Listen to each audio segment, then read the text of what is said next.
Hi, this is Saskia from Paper and Journaling, and thanks for watching. And I take a nip of my tea, and we're going to prepare for Christmas because Christmas is coming, and I need a lot to do, and there is so much that I don't even know what to do. And maybe you're questioning yourself: Is Christmas fun in the Netherlands? Well, well, maybe I've said enough already. Um, if you visit if you visit Christmas without going to anyone, then I'm sorry to say it, it's not fun. If you have relatives over here, family, friends, then it might be fun. But Christmas is not like in the movies. We live in a small country, and Christmas is always with family, not with friends. Christmas is a party for family, and New Year's Eve that's for friends. But with Christmas, you are with family, and the difference is, I mean, you always hear on the radio Chris Ria singing "Driving Home for Christmas." Well, that's not quite the issue over here. I mean, we are a small country, and all family members are living at crawling distance. And in Belgium, they have a perfect word for that. That's a distance that's so nearby that's called a pee distance. Well, you can't pee far, so that's a pee distance. And but yes, all relatives live so nearby that if you're lucky, you see your family members only 3 times a week, and if you're not so lucky, you see them more often. And then you have to spend the whole day with them with Christmas. And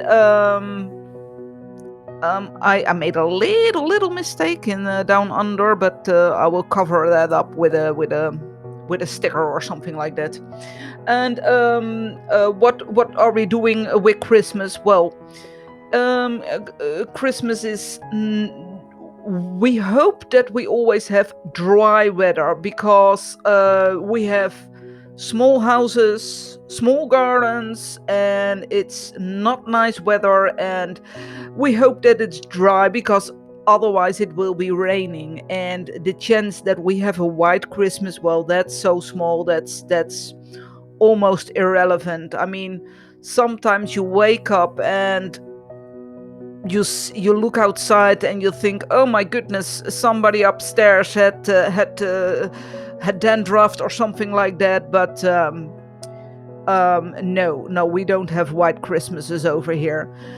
So for that reason, I mean, we are locked up in our small houses with our relatives who we see already so many times. And it's always like that. You're always sitting next to that uncle with the bad breath, of course, and he is starting to get deaf. So for that reason, every time he wants to say something or wants to listen to you, he's hanging forward. And you know that, huh? And there is always an aunt which uses perfume from the previous century or something like that. So and we have 2 Christmas days. We have Christmas Eve. We have the 25th of December, first Christmas day, and the 26th.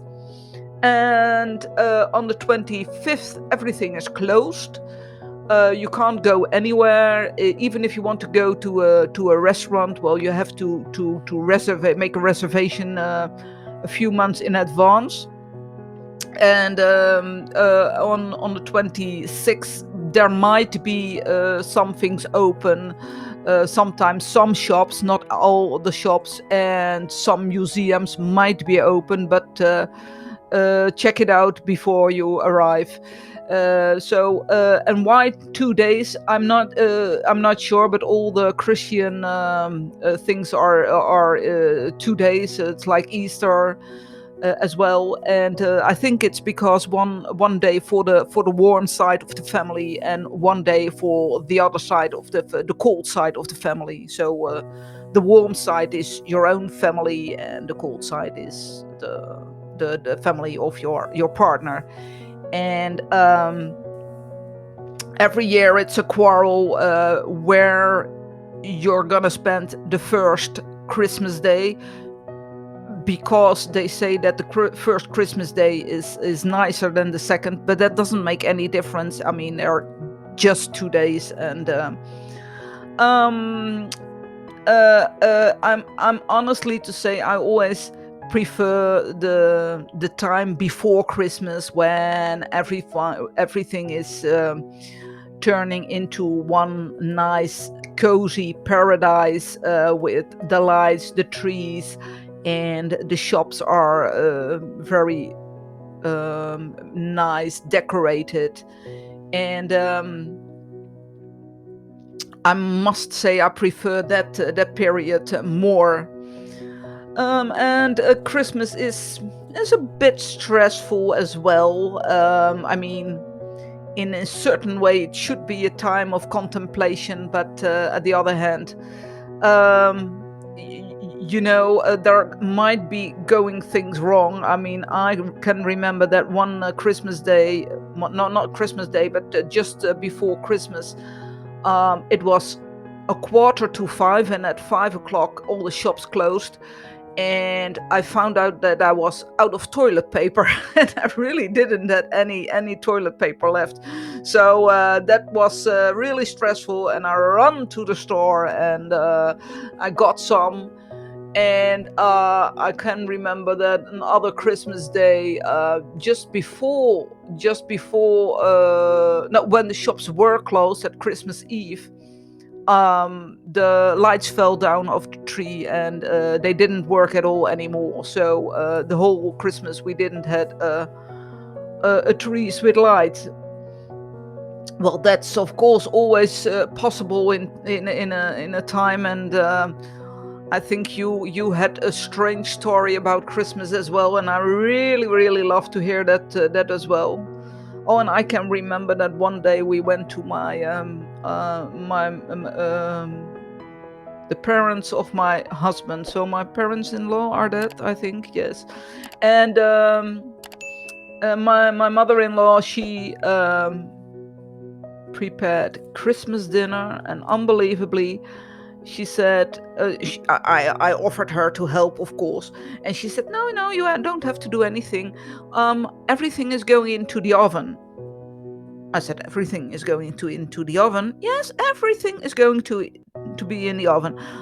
And we had, from starter till dessert, went into the oven, and we had 2 starters, and the official meal, and the even dessert needed to be in the oven. And believe it or not, she had 1 oven. And that was, when I heard that, we flipped a coin before we left home, my husband and I, who was allowed to drive, and who had to drink. Not had to drink, but who was allowed to drink and had to, and the other one had to drive, of course. And I lost. So my husband heard that everything went into the oven, and he tried to get as drunk as possible. But I needed to eat it up when I was sober, and because you can understand what happened. I mean, some things needed to go on a high temperature, and other things needed to go on a low temperature, and but she used a mathematical theory for which Einstein will turn in his grave. And she put everything till the last box in the same oven. And honestly to say, it all tasted... Yeah, it all tasted not very well, of course. I mean, some were too hard, some things were too hard, some things were too soft, some things were too...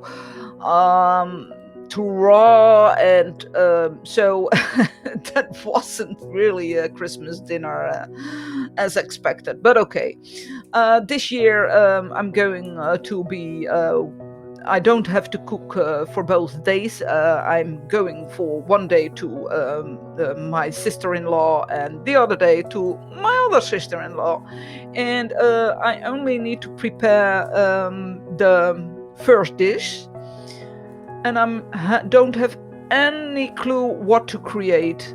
And it's always a problem. One is following a diet, the other one is don't want to eat meat, the other one don't want to eat fish, and the other one don't want to eat